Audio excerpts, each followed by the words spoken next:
Chapter, Tondela Hall, Sakia Gunn, Bree Black, Rakia Boyd, Naila Franklin, India Martin, Tatiana Jefferson, Corinne Gaines, Brianna Taylor. In our homes, we are supposed to be safe. Shed layers of the day, no need to code switch at home. Supposed to be able to make dinner, kikiing on the phone with our mother, study for school after a long day's work, be with our mate, go to bed and sleep good all day long. In our homes, we're supposed to be safe. Breastfeed babies without a veil or shame. Teach them about our her stories and his stories and our they, them stories. Supposed to be able to pick out our natural hair, twist our locks, unwrap our crown, listen to Coltrane, Meg the Stallion, and Tasha Cobbs Leonard. In our homes, we're supposed to be safe. Supposed to be able to wear those fluffy bunny ear slippers and watch Beth and Randall Pearson on This Is Us. And at the end of the day, sip on a bedtime comfort tea of soursop or golden milk. Exhale the day, letting tomorrow take care of itself. Go to bed and sleep all night long. In our homes, we're supposed to be safe.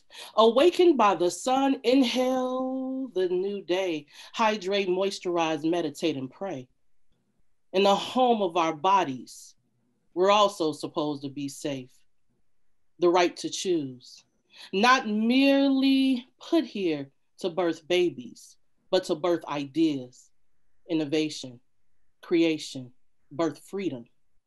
In the home of our bodies, we're supposed to be safe to be who we are, cisgender, genderqueer, transgender, born as is, to be homosexual, heterosexual, pansexual, asexual, born as is, safe in our fatness or our thinness or our lightness or our darkness, safe in our ability or disability, safe in our mental and emotional health, and safe even if we are not in balance and struggling with being more than a diagnosis. Safe in our loving, safe in our profession, safe in our creating, safe in our living, safe in our breathing, safe in the home of our bodies, safe in the home of our living. Shots fired through window, through door, through the dark, through the light, shots fired through the flesh of Black female bodies, shots fired through the humanity of Black women. The last 3 Black women killed by cops were in their homes. Corinne Gaines, Tatiana Jefferson, Breonna Taylor, we speak your names. So now, they be flying African stardust and energy. They are safe and everywhere, safe in their cosmic, everlasting, ancestral home. So this evening, I invite us to be present in this virtual space, safe and courageous, safe to believe, trust, and listening to hear, listening to understand. Black feminist and womanist praxis. I also invite you to use your imagination and envision joy, Black feminist joy, both during the process of abolition and the joy that comes as a result of abolition. I invite you in this very moment to just shake off the day. I invite you to pause, to close your eyes. If you don't feel comfortable in closing them, then just lower your gaze, focusing on the tip of your nose. I invite you to inhale through your nose, breathing in. And we're breathing in emancipation, liberation, and freedom. Hold your breath. and breathe out, making the ah sound.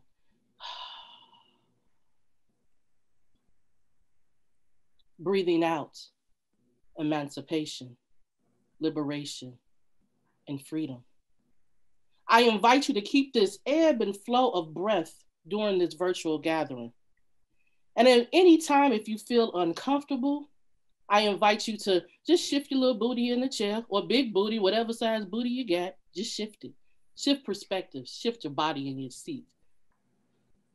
Press your feet flat on the floor, and I invite you to take your fingertips and just tap them together. And that'll help calm you, regulate you, to keep you present in this space. I see you, I hear you, I believe you, you matter. Welcome. It was Veronica Bohannon. Veronica Precious Bohannon is a certified art therapist, youth development practitioner, writer, and artist. It's been so long since we've been in community together, and it was so powerful to be able to listen to you and hear you and be a part of your community tonight. Veronica's work exists at the intersection of mental health counseling, expressive therapies, positive youth development, womanism, Black feminism, restorative practices, and pedagogy of the oppressed. At the intersections, she centers accountability, healing, and restoration. So thank you again, Veronica, for all that you've brought this evening and over the many years that I've been in community with you. And welcome everyone. I'm Ann Russo. I'm the director of the Women's Center and a professor in Women's and Gender Studies at DePaul University. I have such gratitude to have the opportunity to welcome you into this conversation on Black feminism and abolition with some amazing Black feminist abolitionists that I've had such the honor of knowing and working alongside of over these many years. Miriam Caba, Rachel Caidor, Beth Ritchie, Dina Lewis. Each of them have been integral to the building of Black feminist abolition in Chicago and beyond. I want to thank our co-organizers from the Center for Black Diaspora, Dr. Julian Moody Freeman, who's the director, Joelle Daly, the assistant director, as well as Jennifer Ogumike and Jessica Williams, student workers in the center. And also I want to thank Haley Curtis, Nina Wilson, and Belinda Andrade from the Women's Center. And I'd also like to thank our co-sponsors, Peace, Justice, and Conflict Studies, Critical Ethnic Studies, American Studies, and Community Service Studies, who've all contributed to making this event possible this evening. As Angela Davis and Ruth Wilson Gilmore suggest, abolition is as much about what we are building in the present and into the future as it is about dismantling, as much about presence as it is about absence. And for me, the practice and building of abolition is what comes up when I think of the work of each of our speakers this evening. Over the past 20 years, each of our speakers, individually and collectively, has provided incredible leadership in the collective building of abolitionist thinking, practices, and visions. I, like thousands of others in Chicago and beyond, have had the great opportunity to collaborate, to connect, to participate in the many Black feminist informed gatherings, conferences and non-conferences on abolition, transformative justice, and community accountability, in the powerful archival exhibits, in the support and activist campaigns for incarcerated survivors, in the protests against police violence and public officials who've condoned it, and much more. I've learned so much from each of you, and I have so much gratitude to be in this conversation with you this evening. What I appreciate is the way that you hold the complexities of violence with the needs of support, healing, and accountability. Your determined focus on the intersections of interpersonal and state violence when many different movements focus on one or the other. Your refusal to participate in the violence of incarceration, punishment, and retribution. Your consistent invitations to imagine and practice a justice that heals, mends, and transforms rather than harms. And the ways you invite us all into an ethics of love and care for those most harmed by these intersecting systems. So I want to share a bit about each speaker in alphabetical order, beginning with Rachel Caidor. So Rachel is a member of Love and Protect, a Chicago-based collective that provides material, emotional, social, and political support for incarcerated people of color who have been criminalized for surviving and resisting domestic, sexual, trans, homophobic violence, or state violence. Amazing, beautiful organization. Rachel also works with the Just Practice Collaborative, building people's capacity to address sexual and interpersonal violence through community accountability processes. She's worked for years in Chicago's anti-violence field since 1997, working in many different roles, including the coordinator of the Chicago Area Rape Crisis Hotline, the assistant director of UIC's Campus Advocacy Network, and as the director of the Illinois Domestic Violence Hotline. She currently serves as the assistant director of UIC's Gender and Women's Studies program, and she'd like you all to know that she loves pizza a lot. Miriam Caba. Miriam is an organizer, educator, and curator who's active in movements for racial, gender, and transformative justice. She's the founder and project of Project NIA, a grassroots organization with a vision to end youth incarceration.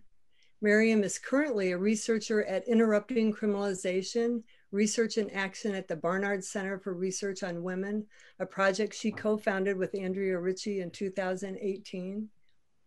Miriam has co-founded, I would say, a zillion projects and organizations over the years, and I'll name a few. We Charge Genocide, the Chicago Freedom School, the Chicago Task Force on Violence Against Girls and Young Women, Love and Protect, the Just Practice Collaborative, and Survived and Punished. She serves on the advisory boards of the Chicago Torture Justice Memorials, Critical Resistance, and the Chicago Community Bond Fund. Her writing has appeared in numerous publications, including the New York Times, The Nation magazine, The Guardian, The Washington Post, In These Times, Teen Vogue, The New Inquiry, etc. Dina Lewis. Dina's scholarly and activist work focuses on trans and non-trans Black women and girls who've experienced state violence. Her research interests include Black girlhood studies, the school-prison nexus, and youth incarceration. She's especially interested in Black girls' experiences within the school-to-prison pipeline and how their experiences are often left out of discourses about youth incarceration. Dina is also a member of Love and Protect, as I said, the grassroots collective dedicated to supporting marginalized gender identities who are criminalized or harmed by state and interpersonal violence. She's also a founding member of the Just Practice Collaborative, whose purpose is to build community capacity to effectively and with empathy respond to intimate partner violence and sexual assault without relying primarily on police or other state-based systems. She also participates in the work of Survived and Punished and the Chicago Community Bond Fund. Beth Ritchie. Beth Ritchie is head of the Department of Criminology, Law, and Justice and professor of Black Studies at the University of Illinois at Chicago. Her scholarly and activist work has been on the ways that race, ethnicity, and social position affect women's experience of violence and incarceration, focusing on the experiences of African-American battered women and sexual assault survivors. She's the author of Arrested Justice, Black Women Violence in America's Prison Nation, which chronicles the contemporary anti-violence movement during the time of mass incarceration. She's one of the editors of The Long Term, Resisting Life Sentences, Working Towards Freedom, and author of Compelled to Crime, The Gender Entrapment of Black Battered Women. She's working on a new book titled Abolition, Feminism, Now. Yes, with Angela Davis, Gina Dent, and Erica Miners. She's been awarded the Audre Lorde Legacy Award from the Union Institute, the Advocacy Award from the US Department of Health and Human Services, a Visionary Award from the Violence Intervention Project, and the UIC Woman of the Year Award. She's also the part of the, on the board of the Institute on Domestic Violence in the African American Community, the National Network for Women in Prison, A Call to Men, and a founding member of Insight, Women of Color Against Violence. So please welcome our speakers. Before we, so we're gonna have some questions that we've developed together that the speakers will answer. And that will be our program. And then we'll close with Dr. Julie Moody Freeman from the Center for Black Diaspora. So we won't be opening it up for question and answer because it just isn't going to work for this evening. But before we begin, I'm going to turn it over to Miriam Caba. So Miriam. Yes, thank you. Thanks, Anne. So I thought it would be nice. First, I want to thank Veronica for coming into the space and grounding us and centering us and putting us in the right frame of mind to begin. I just wanted to similarly offer an invitation for us to bring our Black feminist ancestors into the space with us today. So I'm going to just read very briefly a section of an essay written by June Jordan called Problems of Language in a Democratic State, published in 1982. She says, last week, a delegation of Black women graduate students invited me to address a large meeting that loud yellow flyers described as a Black Sisters Speak Out, followed by 2 exclamation points. I went to the gathering with great excitement. Obviously, we would deal with one or another crisis, whether national or international. I simply wondered which enormous and current quandary would be the one most of the women wanted to discuss. During the warm-up period, one of the women announced that we should realize our debt to Black women who have preceded us in history. We are here, she said, because of the struggle of women like, and here her sentence broke down. She tried again. We have come this far because of all the Black women who fought for us, like, and here only one name came to her mouth. Sojourner Truth, she explained. She explained, clearly relieved to think of it, but also embarrassed because she couldn't keep going. And she tried to continue. Nevertheless, the other Black women but here somebody in the audience spoke to her rescue by calling out the name of Harriet Tubman. At this point, I interrupted to observe that now we had 2 names for 482 years of our Afro-American history. What about Mary McLeod Bethune, someone else ventured at last. That's 3, I remarked, in the manner of a referee. Do we have a 4th? There was silence. Thoroughly embarrassed, the first woman looked at me and said, listen, I could come up with a whole list of Black women if my life depended on it. Well, I had to tell her, it does. So I love that excerpt because it speaks so clearly to the importance of legacy and memory and history and an acknowledgement of all that came before each of us. And I know that my fellow panelists tonight are steeped in the interest of history as a way to help us figure out where we are and to figure out questions that we need to ask in the current moment that will help us to build a future. So I'd love it if folks who wanted to would drop in the chat the name of a Black feminist ancestor, somebody who is a practitioner of Black feminism, who means something to you, who's informed part of who you are, who is part of the legacy that you bring forward with you tonight. So this is an invitation to drop your Black feminist ancestors in the chat.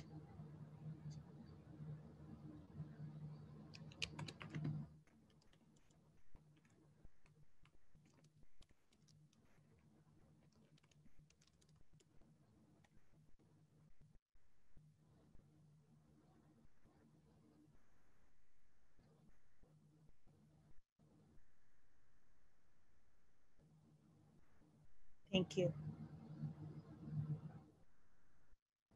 I throw it back to you, Em. Please feel free to keep dropping those names. Thank you so much, Miriam. Really appreciated hearing June Jordan's words, and it's beautiful to see everyone's names. So we're going to go ahead and begin. So I'll just go ahead and begin the first set of questions. And The questions are, what do you mean by abolition? How did you come into abolition as Black feminists? And why do you think abolition is important to Black feminism? So thinking about why is abolition important to Black feminism and why is Black feminism important to abolition? So I think we'll begin with Beth. Beth, do you want to begin? Yeah, thank you. Thank you, Anne. Just want to hold a little space for you and your leadership. So much appreciation and gratitude. And for you, you're just one of these people who I hold close in my heart. And I think our movement holds you close as one of the most intentional allies that we could ever imagine. You're deeply precious to me, and I know to many other people. So thank you for this invitation for this discussion. And Veronica, you weren't on when I came on, but I was not grounded. I was not breathing, I don't think, very deeply. My hands were all over the place. I think I did something like this. And so I so appreciate and honor what you did for us this evening, but also what you just seem to do wherever I go, where you are. Miriam, thank you for the chance to settle into the ancestors. I'm humbled, appreciate all the people who made this kind of evening happen. I see you on the screen too. I know many of you are part of this work. So I came to understand abolition through my work as an anti-violence Black feminist activist. And I appreciated, Anne, you talking about 20 years. It's been almost 40 for me. So I say that because in many ways it is the 40 years of standing in community with Black feminist activists that taught me to be an abolitionist. And for some people, when I say that anti-violence activism taught me to be a Black feminist abolitionist, it seems like a strange pathway, because for many people who have followed the more mainstream carceral logic, anti-violence activism would have us invested in what I have called the buildup of a prison nation. Anti-violence activism would have us, encouraging police to make more arrests when people are harmed, to reforming court systems so that they prosecute people. Punishment is the goal. Safety is measured by how long people are incarcerated.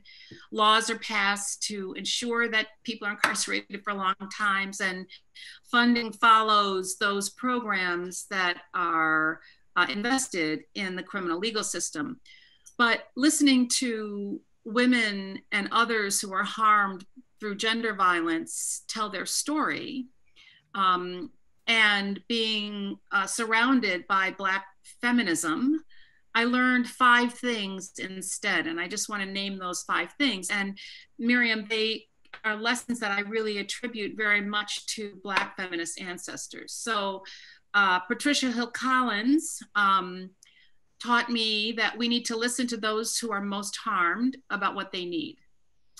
The Combahee River Collective reminds me that our work for safety has to be based on support and freedom. Audre Lorde, the master's tools will not dismantle the master's house, right? Justice will not come from creating injustice. Bernice Johnson Reagan taught us that the violence that we're working against as anti-violence activists is intersectional. We have to join coalitions. And Ella Baker taught us that those of us who believe in freedom cannot rest. And so we have to be in the work for the long haul. And those are, for me, the 5 most important Black feminist principles, if you will, that are linked to abolition. So for me, abolition is a pathway to safety. It's a better route than carceral approaches. It means that in order to develop strategies that keep people safe, we have to also be invested in building a world that the threats to safety get disappeared. It means that we have to respond to the crisis at the same time that we're building broad change, and that our campaigns to support individual survivors have to recognize that there are communities and collectives that are also suffering and pain. Black feminism abolition is both and. It's centered on the needs of people who are most affected. It's aspirational, meaning we have to imagine what that world can be, but it also has to be concrete, and we have to figure out what our next steps are right now. So I offer that as my legacy into abolition, and it came directly through Black feminism, anti-violence activism. So for that, I think I'll pass it on to Miriam. We've shared some parts of the same path, and I'd be interested to hear how you would respond to the question. Thank you, Beth. I'm not going to say all the things that you already said because they absolutely mirror my own path. And I also not going to say all the great things about Anne. Anne already knows how I feel about her. And just have had such an honor to be in partnership and collaboration over a long time.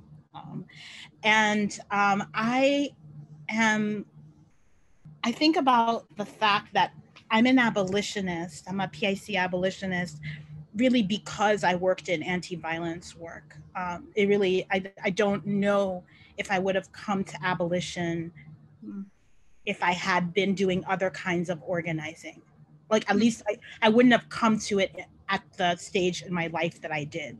And the reason that's the case is because I've always been interested in a politics that gets at the source of people's suffering and that identifies with people's grievances. And I've always been very much interested in uprooting violence. Like, that's what my kind of the through line of my work has been about from the time I was a teenager into adulthood, whether those were the violences perpetuated by the state or interpersonal forms of violence. And I'm an abolitionist because carcerality is one of the most concentrated forms of violence that exists in the world. And how can I be somebody who purports to be anti-violence and then use violence to end violence? It never really made sense to me. So I always like to say that I'm on the side of an abolition that's rooted in transformative justice. There are other forms of abolition, and some of the PIC abolition that people subscribe to has a different political bent that would not be rooted in transformative justice. For me, transformative justice is deeply interwoven with Black feminism. And that's where I see my Black feminism rooted in abundance, rooted in a deep, deep desire to address root causes of violence, rooted in the fact that the reason for rejecting punishment, not only is it that it doesn't actually work, but it actually also doesn't create the new forms of governance and sociality that are based on the kinds of values that I have of the world in which I want to live. Like, I have a vision of a world I want to live in, and these forms of violent institutions actually are in the way of that. So I've had to find a politic, a framework, and a practice that would remove that. And PIC abolition was the closest thing married to transformative justice, which is grounded in Black feminism. So I would say that's where I see kind of my pathway and why it makes complete sense that I would find myself in this place, given what my really deep values are and my interests and my belief in the possibility of transformation for everybody. So I would love to throw over to my nemesis, arch rival, Rachel Caidor.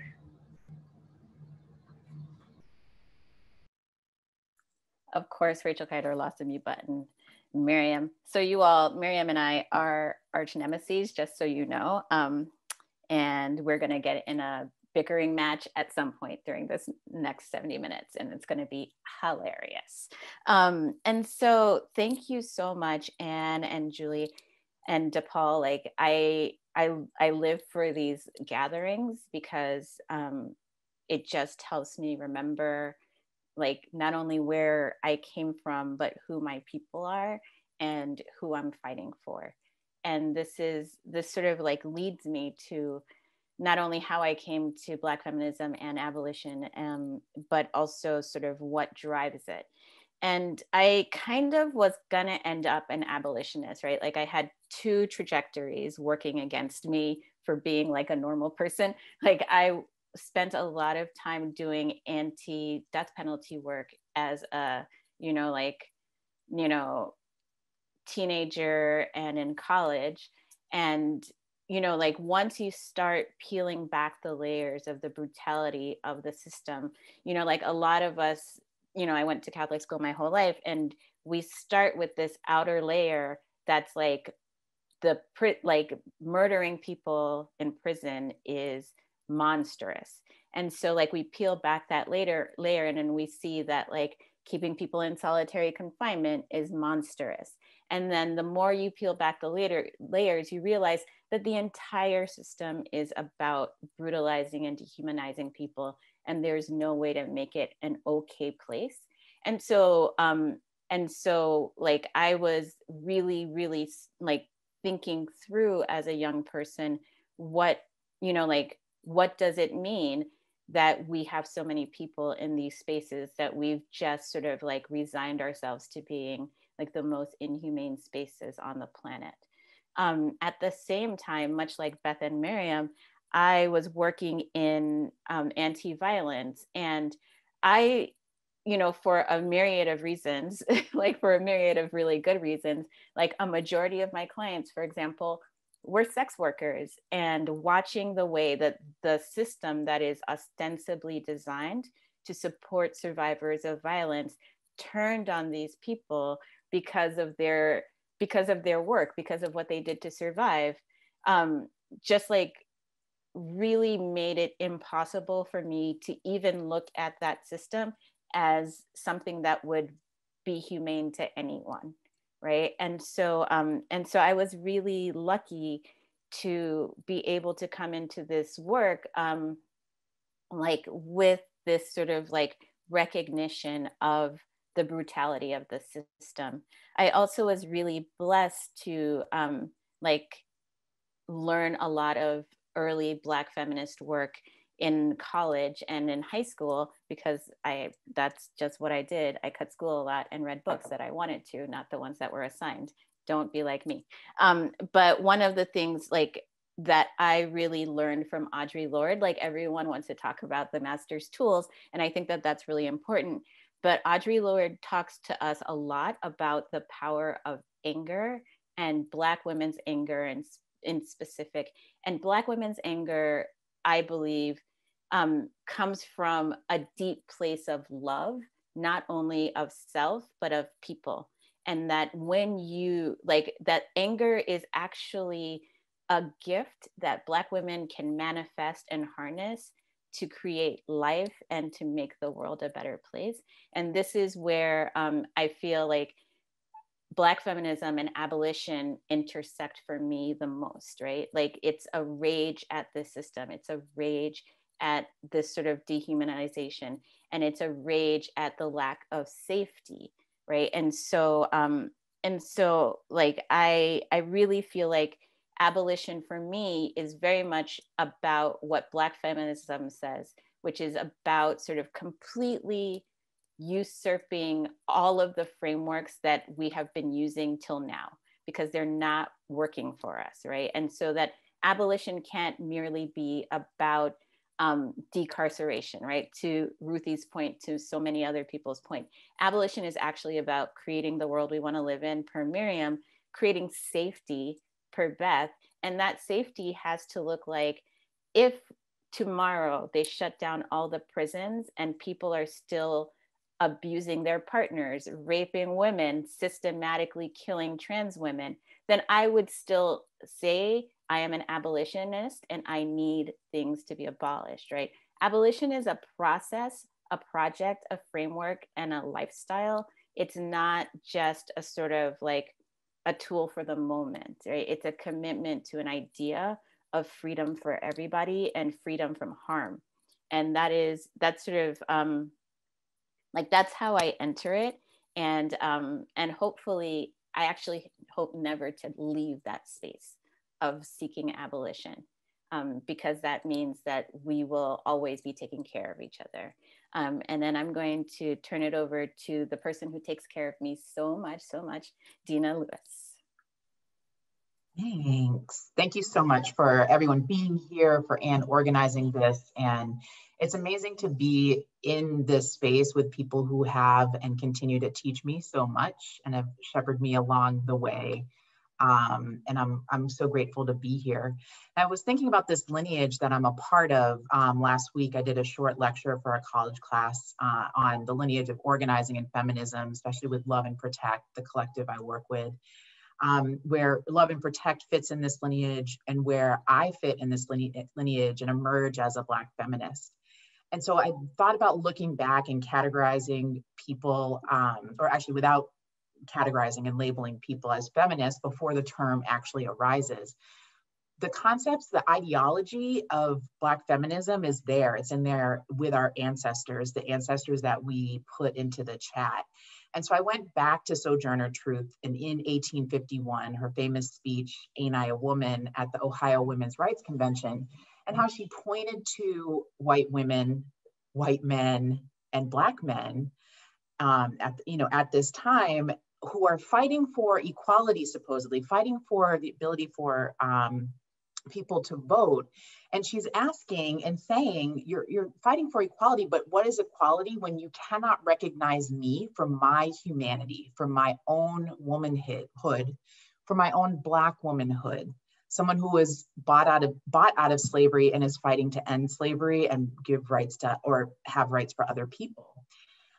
So in 1851 and earlier, I'm sure Sojourner Truth is addressing these intersections of race and gender and how these systems of oppression come together to hinder Black women's abilities to thrive. And so that, of course, launches me into the 1970s. And Beth already mentioned the Combahee River Collective. And let me also say there were other formations of Black women, gender nonconforming folks before this. But I really identify with what Combahee did and wrote. In the statement, I have a statement right next to me. In the statement, they articulated a Black feminism that is, quote, committed to struggling against racial, sexual, heterosexual, and class oppression, end quote, among other oppressions. And they go on to, this is a really powerful statement to me, and I feel like it was to them, but here, quote, our politics initially sprang from the shared belief that Black women are inherently valuable, that our liberation is a necessity, not as an adjunct to somebody else's.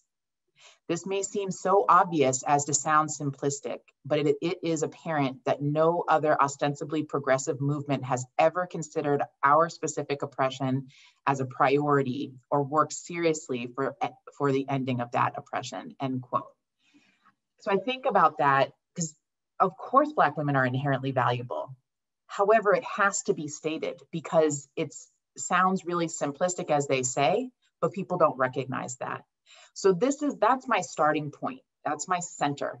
That's where my feminist ideology, my Black feminist ideology grows and expands. And as I'm growing and expanding, I grew into abolition and understanding abolition. And I'll fully admit that when I started thinking deeply about abolition and getting involved in abolitionist projects, I was a little like, oh, I'm going to work at this. I'm going to work at this because people I know and love and care for and admire and mentors and contemporaries and people before me worked their butts off and they believed in this. But I don't know if it's going to work. I don't know. And then as I realized I wasn't paying attention to the many, many, many, many people who wrote, who talked, who did this work and said, and that abolition is not only possible, it already exists. And that actually might be a direct quote from Miriam. I don't know. I'm not afraid to say that she influenced me greatly and influences me greatly in good ways,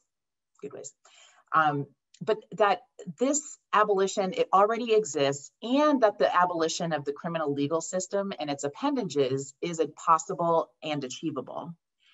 And that the bolstering of communities and creating safer communities is happening. And I just want to take a quick detour about what I mean by safer communities to potentially disrupt the picture that's in your head. Because as a reminder, violence and harm happen in all communities, regardless of income levels, regardless of race, regardless of the state's investment or disinvestment of that neighborhood. And some of the harm is more public. Some of the people are more criminalized than others, and therefore made to seem more violent and harmful. So when I mean safer communities, I mean communities where a person can live and raise a child if they want to adulthood without fear of losing them to police violence, gun violence, inability to house themselves, inability to care due to inadequate wages, communities that have access to quality healthcare where they don't go into debt, communities where, of course, there will, or I shouldn't say of course, but there might be some harm, but communities that can address that harm without involving the state, right?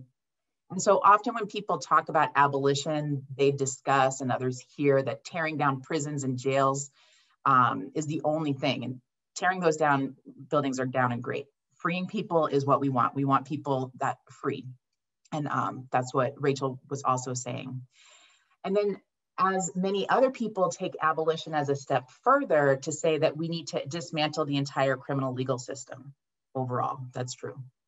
And we also have to understand, pay attention, listen to the people who have been doing and saying that abolition is even more than that. And Rachel, Miriam, and Beth have said that, is we need to continue to build the world that we want to live in, build these safer communities, which involves more, like I said, than just getting rid of police and prisons.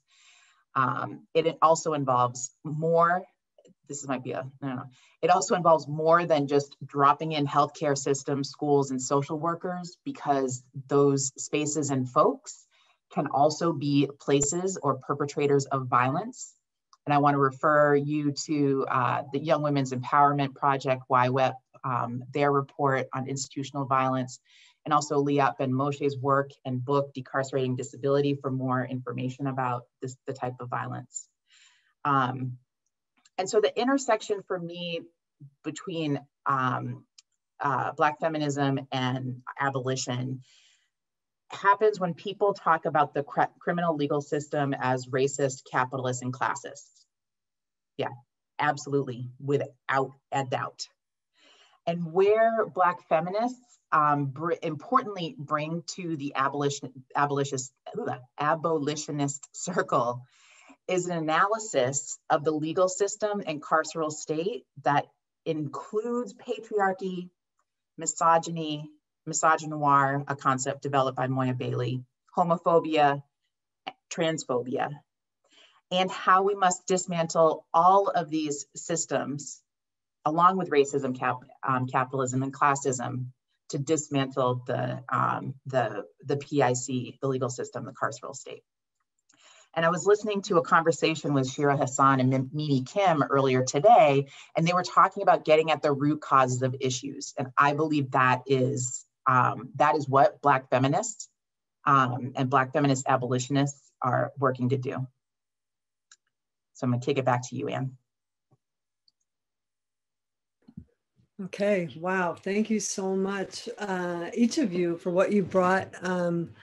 It really reminds me of the long history of abolitionism within Black feminism. So I really appreciated that. And also just thinking about it always brings me back to thinking about my own history and things that I was doing before I would have called myself an abolitionist, that were definitely abolitionist activities, right? In terms of the anti-violence movement.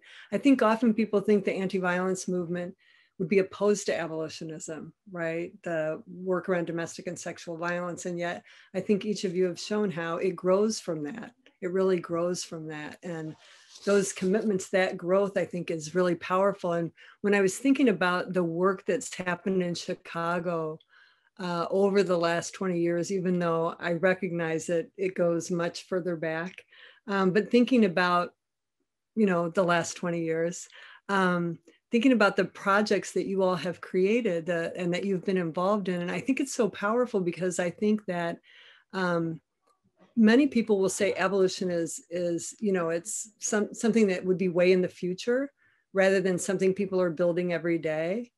And also, like we've all said, that it's about dismantling, not building. But I feel like what you all have done is really created spaces for building.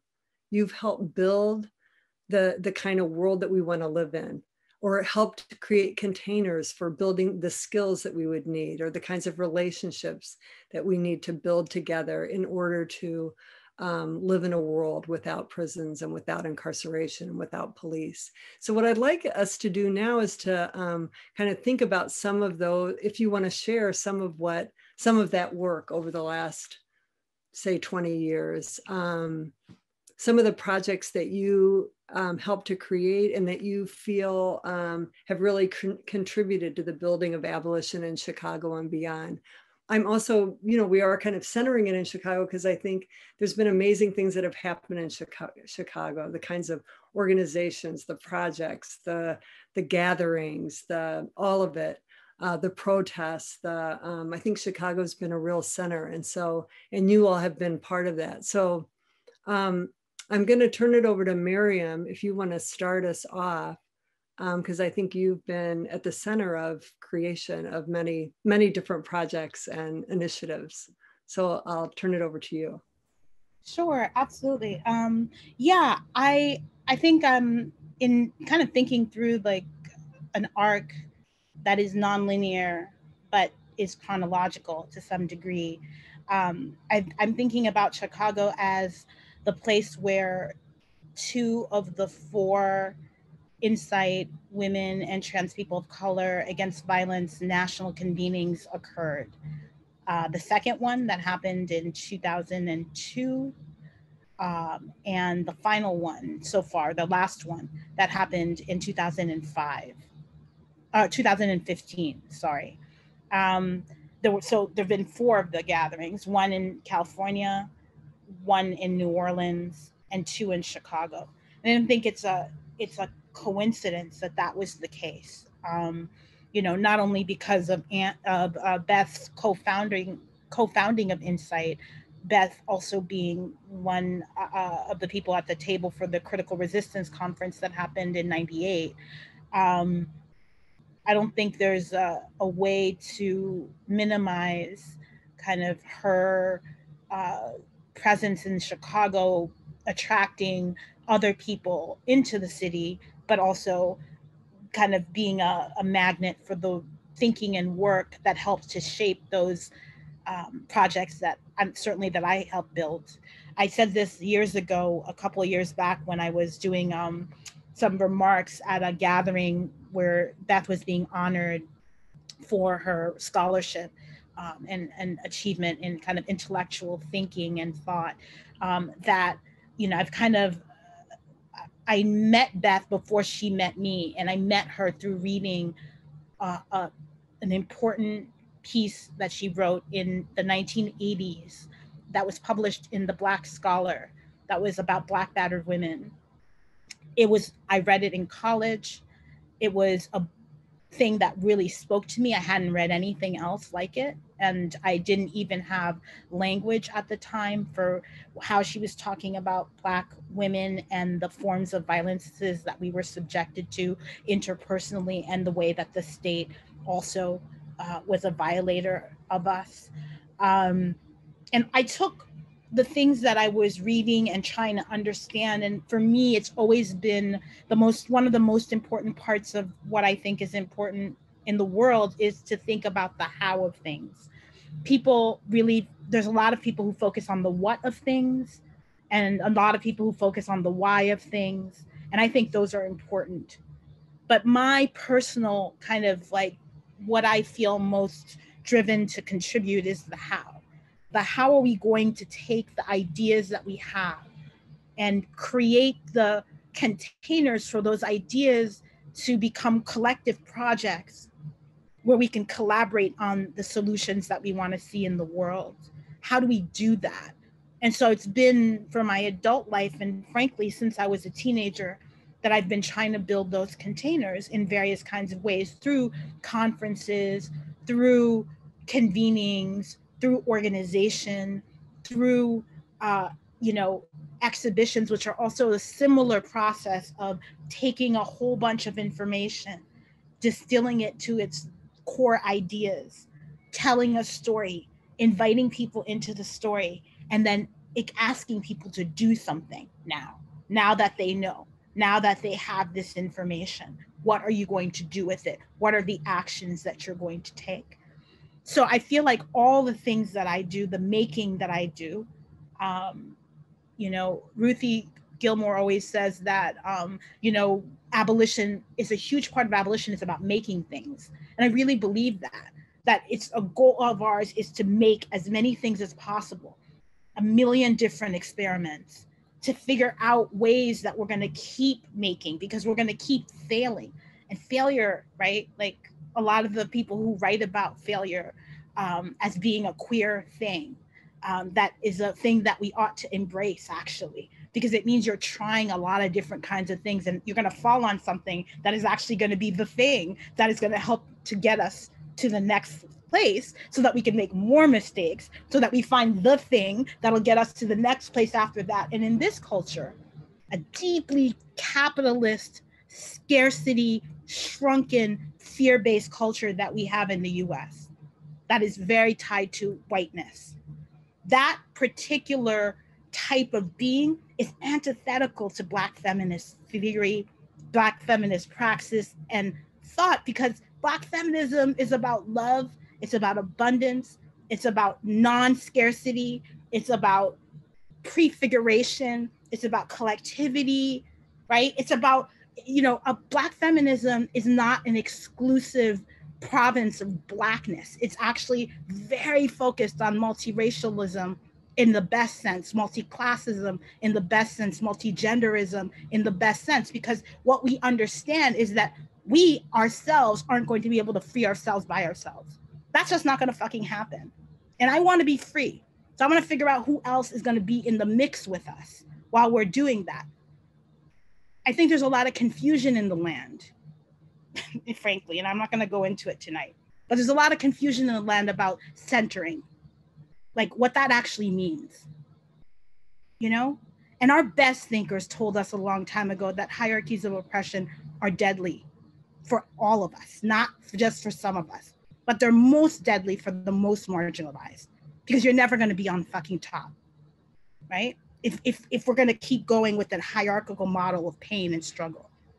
So Black feminists, I think, have figured something out about the need to work with lots of different people to build our projects. And so that's what I've been trying to do in multiple kinds of ways for the years I've been trying to do this work. So maybe I'll throw over to Dina, if Dina wants to add to that. Sure, thanks, Miriam. Yeah. So I'm gonna hype up Love and Protect, and know that I'm biased, and I'm sure other folks here are biased too. So Love and Protect is a volunteer collective. We're grassroots. We're in Chicago. We provide direct support to BIPOC women and gender nonconforming folks, and trans men who have been criminalized for self-defense. And we also work to raise awareness about this issue.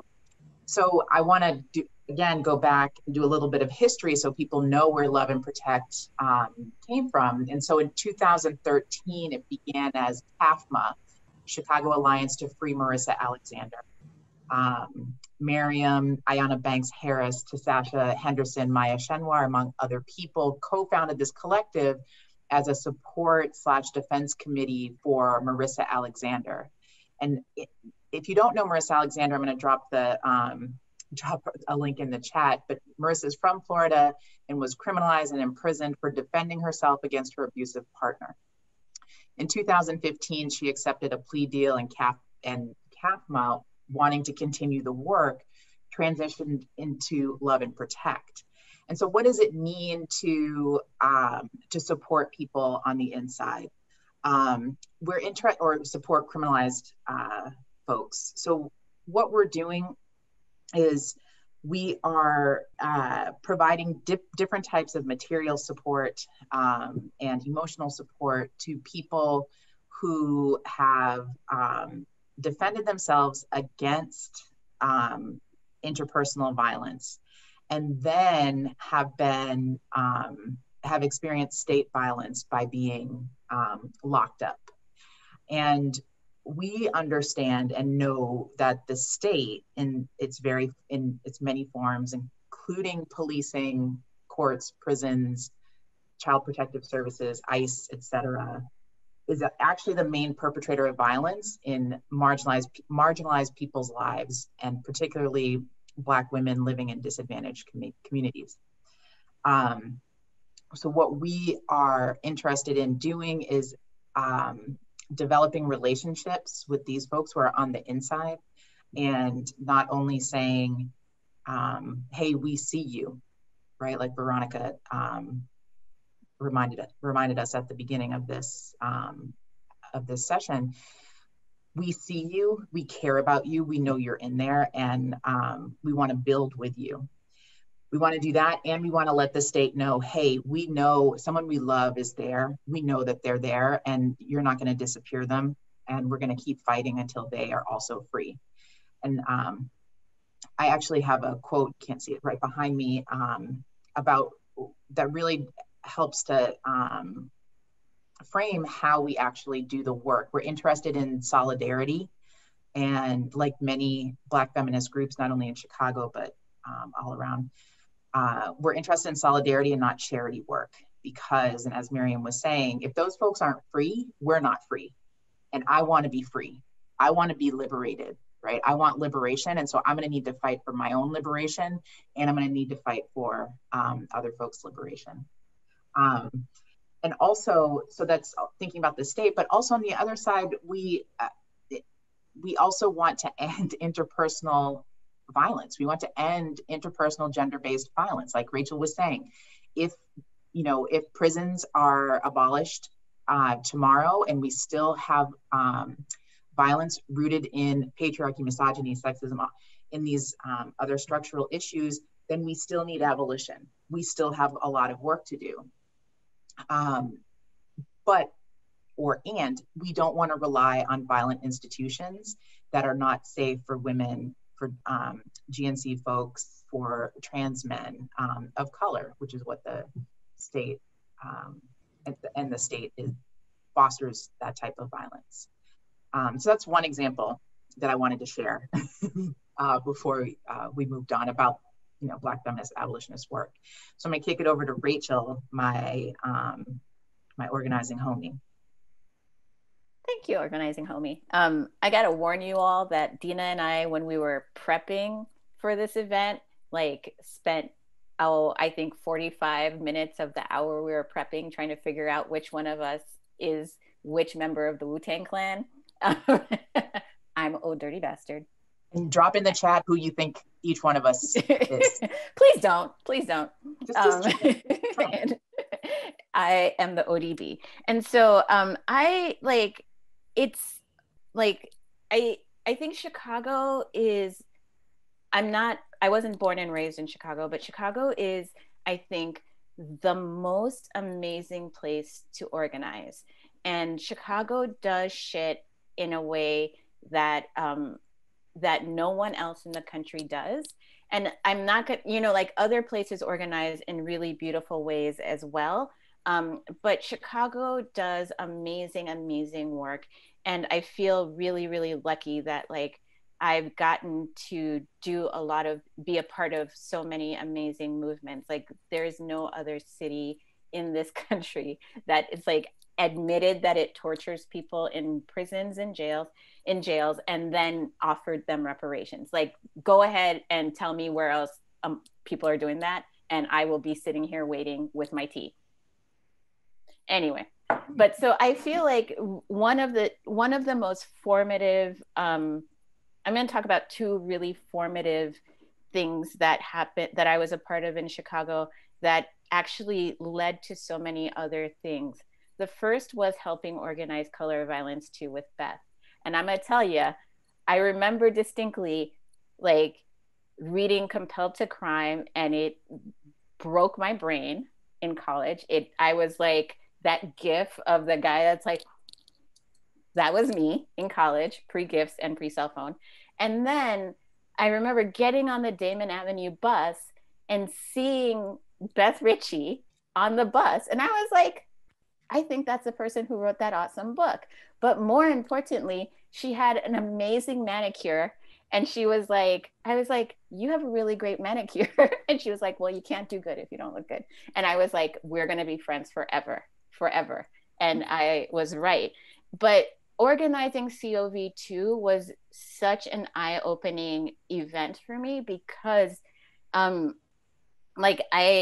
we just don't get to be in spaces that center the knowledge created by radical women of color, and center that knowledge as knowledge that wasn't only gained because someone went to a school or wrote a book or read a book, right? And so it was, for me, you know, and I'm also like an aging punk rocker, right? So for me, this was, you know, Color of Violence and sort of this face-to-face interaction with Insight, which I think is one of the most important organizing bodies that ever was birthed ever, really helped me recognize that there was a space for radical, like, women and femmes and trans people of color to have our work seen and moved forward and lifted up, and to give us venues to talk about not only the mistakes that we've made and not only critique the worlds that we live in now, but to start building a world that we want to live in, and sort of like recognizing the different sort of configurations of people that you could bring together like a Voltron to make the most, make wonderful things happen, right? And so like I think about Color of Violence and I think about Insight very much like, and I went to the first Insight in California too, and I talk about it in that, like, that moment where like 5 people went to the show, but then all those 5 people started bands that are all your favorite bands, right? And I think that is one of the that's like one of the key things that like really activated me to do broader work in Chicago. I also have to say that I was blessed/cursed with collaborating with Miriam on like several several exhibits. And those exhibits were life-changing, in part because I got to argue with Miriam like every day for like 6 years of my life. And it was fulfilling. I got really good at bickering with Miriam. And I'm putting the 3 exhibits that we collaborated on in the chat, because what those exhibits really helped me understand was like the different ways that people can enter into the work. And for as crabby as Miriam pretends to be, and as crabby as I actually am, hello, anger, like there is, like, one of the most important parts of organizing is relationship building and relating to each other.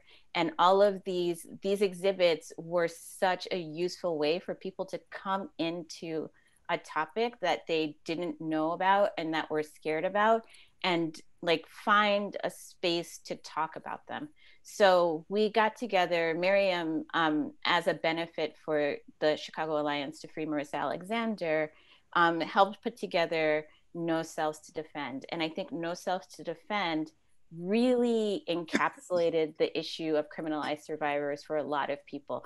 really helped illustrate, literally, because there were beautiful paintings and illustrations about this like mythology around sort of like who protects survivors of sexual violence and domestic violence. And this may sort of go to one of the questions in the chat, but you know, like one of the things that we learned from Marissa Alexander, and one of the things that we learned from the organizing that has happened over hundreds of years in defense of Black and brown women who are survivors of violence, is that like actually the last people who are going to defend us are the cops, right? And that we actually have more examples of like situations where those systems have harmed us, have incarcerated us for self-defense, who perpetuate the self-defense, who perpetuate the harm, right? Like what we know, for example, is that police, like the largest number of complaints of police violence actually come at the hands of their partners,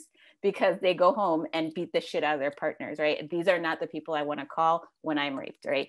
But so like one of the things that No Cells to Defend did really beautifully, and I hate to have to give Miriam credit for it because now I'm never going to hear the end of it, is that like really like distilled that in a way that people could understand, and then ask them to do something about it. And I think that like that sort of like gave rise to so many different ways that people engaged activism in Chicago, right? Like that introduced a different relationship to the way people did art in Chicago, which I think greatly influenced like the continuing art practice of, say, the Chicago torture justice memorials, right? I think that like the way that the time that we spent honoring the stories of those survivors and like pointing out the ways that community came through for those survivors helped people who thought like, oh, no one else can confront the criminal legal system except for lawyers, like help them see that like actually those are not the people who like drive the change and drive freedom. So I think that those exhibits and that work, and also getting the Color of Violence to come here, both Color of Violence 2 and Color of Violence 4, really helped people put roots in Chicago.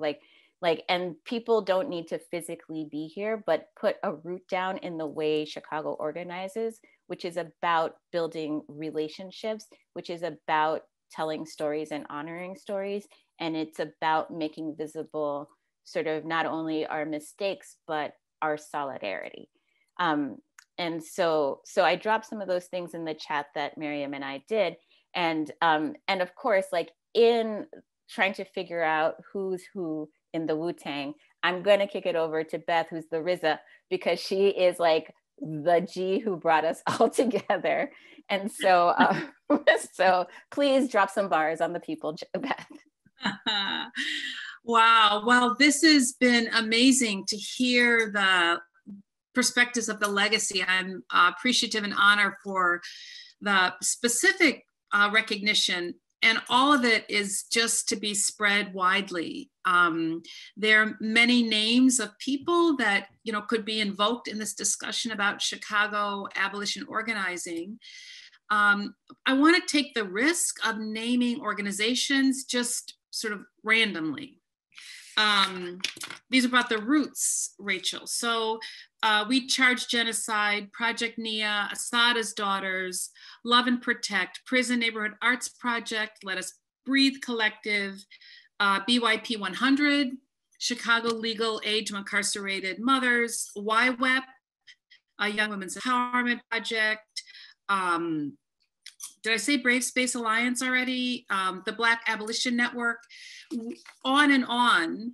It's clear that there is abolition movement happening in Chicago. And I think that's true for a couple of reasons. And then there's all the organizations I didn't name.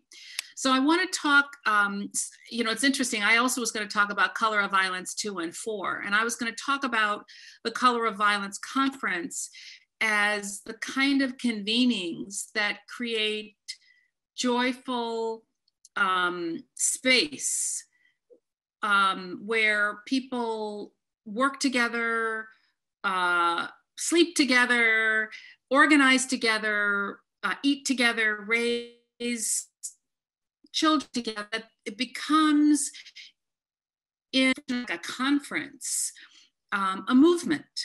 Not all conferences become movements, but the Insight conferences did. It's also important in the genealogy to know that the first conference, which was on UIC's campus, we were almost thrown off the campus at the last minute. Why? Because the Women's Studies program on our campus took exception to some of the work that Insight was doing around the rights of Palestinian women. We just need to say that. Now, it's a very, I think I saw Jenny Breyer here, and there's a lot, and Rachel's with Gender and Women's Studies now. It's a whole different place now, a whole different scene, but that could have happened on any campus at that time when radical people interested in ending state and intimate violence in the lives of marginalized groups includes in the analysis things like war and occupation and colonialism. We still gathered joyfully, 2,000 of us, right? Took over the space and claimed it as our own. Right after we almost got pushed off the campus, we lost our major funder, the Ford Foundation. Why? Because we had a critique of the carceral state, which, even though that and many other foundations were beginning to think about reform work in, were still in many ways supported by, in terms of where their funding came from. So this isn't to indict Ford specifically or UIC specifically, but more to say that we came ready to create. We came ready to network, interact, to dance and party. It was a fabulous women's dance we had at COV2. But we also came in really serious struggle because we identified our work not as only anti-violence work as it was defined by the academy and foundations, but because we defined it as radical work that had to include things that major foundations and major academic institutions would not co-sign. The other thing I want to lift up, and part of why I started by naming names, is in 2017, I think it was, we had a weekend series of events called Chicago for Abolition. I know some of you were there. I see some of the names of people who participate in that. That was motivated by Critical Resistance, an organization that Miriam already talked about. Critical Resistance, one of the first national organizations that stepped out in opposition to the prison industrial complex. And I think in many ways was the first group that popularized the notion of abolition.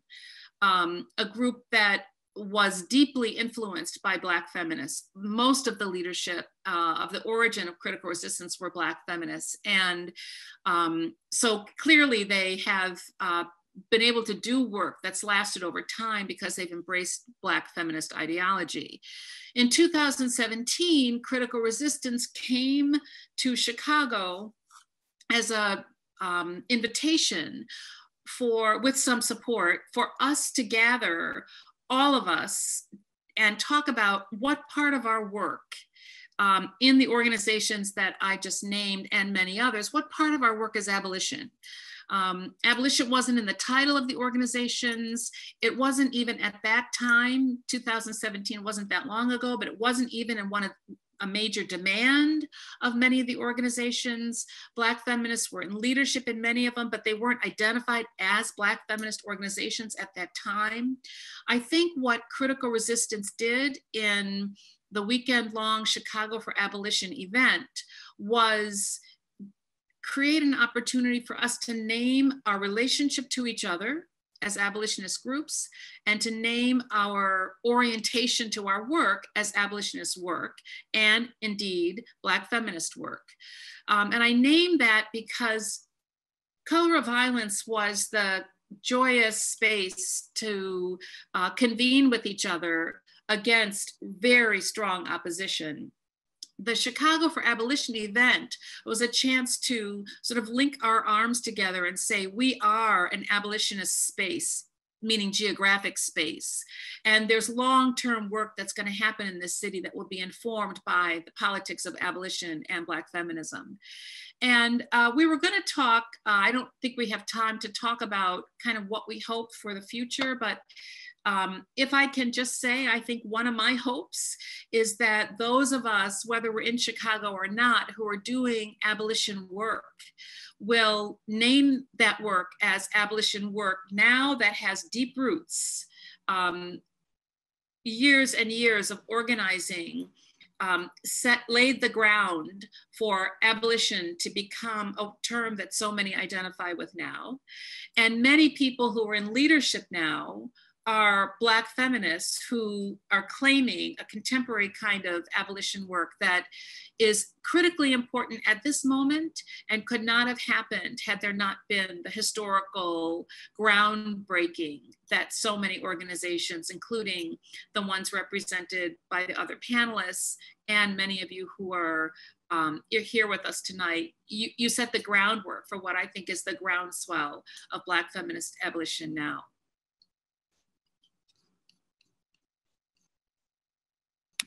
Wow, thank you so much. Yeah, wow.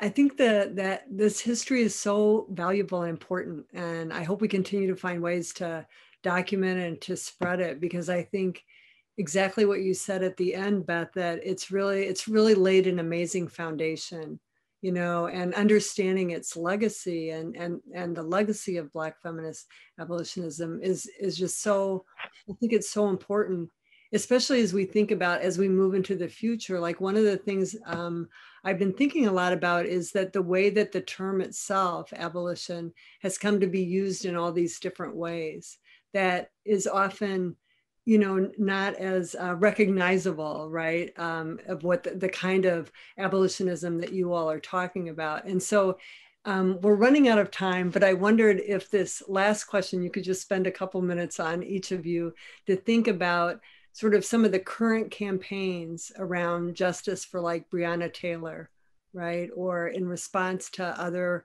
sort of what people are calling for, and what Black feminism would bring to such campaigns, or what would a Black feminist campaign look like for Breonna Taylor? I'm sure there are already those, but what's distinctive about what Black feminism brings to those campaigns?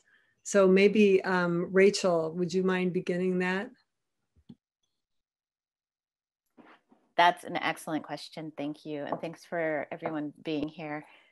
Some things immediately off the top of my head. First of all, people wouldn't be calling for the arrest of these people because master's tools, master's house, like the rest are, you know, only actually reify this problematic system that they're in, and also isolates these that behavior as if that's not a systemic problem. So people wouldn't be campaigning for an arrest. And I think that there would be a lot more healing justice weaved in through a lot of these asks, not only healing justice and restorative, transformative, and accountability justice. And so there would be attention paid to the impact that this is having on the community, attention paid to the generational impacts that this is a result of, and also that are going to cause, right? Sort of, it's going to be, it would require accessing ancestors and ancestral knowledge about how to heal around this kind of unspeakable violence. And then finally, it would like involve completely dismantling this system that is clearly beyond fixing, because it was never working for us in the first place. I'm going to send it to Beth to follow up. Well, am I muted? Let me see. Oh, no, good. Rachel, I was going to say the exact same thing. Thank you. The only thing I would add, you said it beautifully. I think that transformative, the healing part is so important and so often lost. I think that an abolitionist, a Black feminist abolitionist response would name itself as such.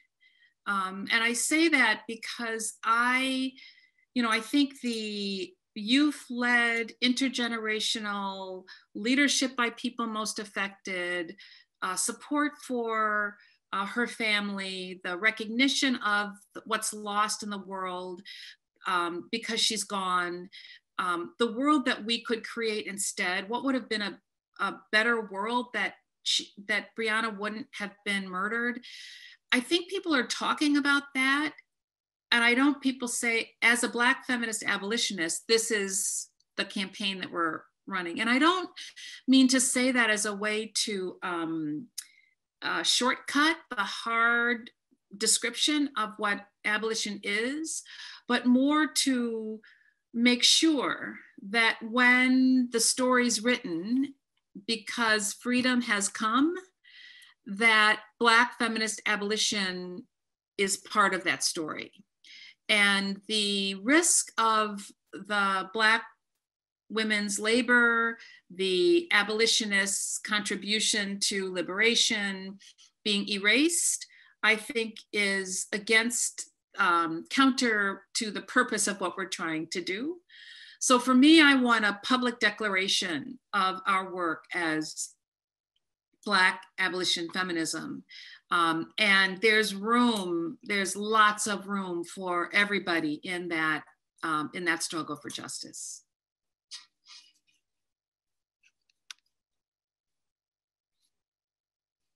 Oh, and I will pass it to Dina.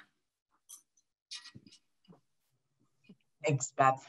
I mean, I think the two of you said everything so beautifully. I want to, of course, I'm going to add something because that's what you do after you've said everything I've said. But I want to say and underscore that this work is really, really, really hard. And if I were in Massachusetts, I would say it's wicked ad. It's a lifelong and daily work, in my opinion.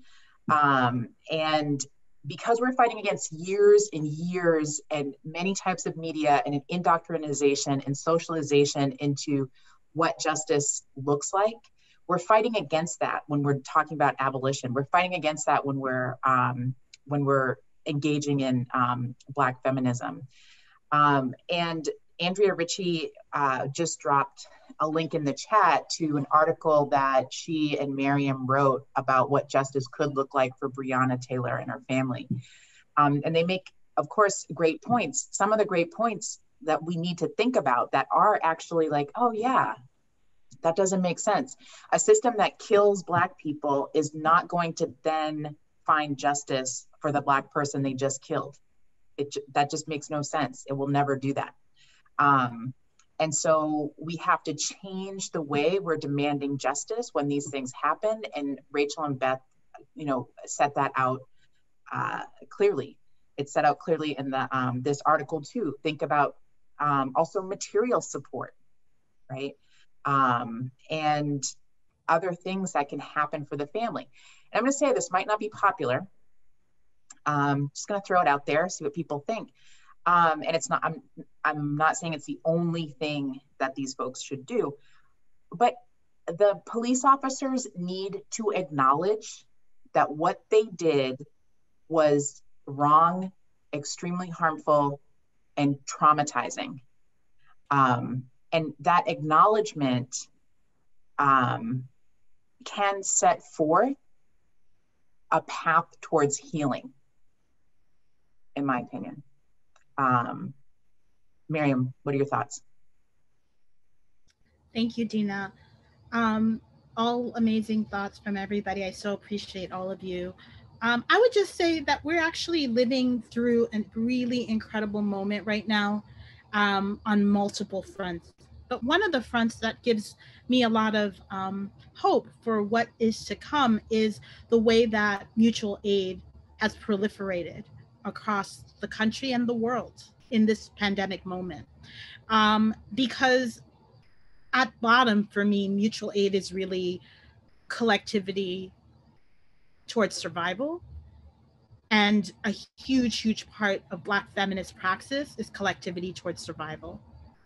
Like there's overlap there. Black feminists are very much attuned to everyday practices that people employ to live. We are about life affirming, life giving, life celebrating. That is a core tenet for me of Black feminist praxis. And mutual aid is deeply, deeply steeped within that. Saidiya Hartman, years ago, I heard her say at an event where she was celebrating a book by Black feminist Christina Sharp called In the Wake. And Saidiya Hartman said at this gathering that care was the antidote to violence. And I think about that all the time, that care is the antidote to violence. For me, Black feminism is so steeped in care at its core. And that gives me a sense that we figured out some part of the magic that it's going to take for us to get free. If we stay rooted in that and grounded in that and really understand that. So I think our movements, especially in the abolitionist sphere, have always been deeply, deeply steeped within mutual aid as key, because we're working with people who are the margins of the margins. And we've had to find fugitive ways of providing care across deeply repressive regimes that the whole purpose of which is to break relationship along with breaking people. And against all that, rooted by Black feminist theory and praxis and guided by it, by so many Black feminists who've done this work for ages and ages and ages, we've found a way to still make those folks part of our communities despite everything against it. That feels to me like such a wonderful way to keep building for the world that we want to live in, that the world in which we want to kind of be able to get free. So I think those are the things I'm looking towards for the future, is an expansion of that mutual aid, more rooted, more deeply focused on care, new ways of governance for each other, new ways of being social with each other, new ways of transforming our relationships to each other in those containers. I'll pass it back to you, Anne. Oh my goodness. Wow. I mean, I think that we're going to end here. I think this ending was absolutely beautiful. Like, I think that, you know, lifting up love and care. I mean, I feel like that's what I've learned so much from Black feminist work and all of you and others. And I feel like that's also often what's a missing link for organizing work, the organizing work I've been involved in over the last, 40 or 50 years. And so I really hope that we can all, hold that and carry that forward, because I think that is what can lead us into a different future, not the same future that we're living in now. So thank you. I want to thank each one of you, Dina, Rachel, Miriam, Beth, if everyone could lift their hands, or I just appreciate each of you. Thank you so much for all that you've given. There's so much more to talk about and to lean into. And I'll turn it over now to Julian Moody Freeman, who's gonna close us up. Julie? So I just want to say thanks. This was wonderful. Thanks to all of our speakers and to everybody for attending. And thanks so much to Veronica for centering us and honoring ancestors at the beginning. And the music was beautiful. I just wanted to end by talking very quickly about an event that Anne and I are collaborating on again. Anya Davis will be coming on November 9th, and she will be talking about race, restorative justice, and healing. So I welcome you to that event. We will send out links for everybody. And also we will gather the chat together and we will share it with everyone because there are some really wonderful resources. All right, take care, everybody. Thanks again.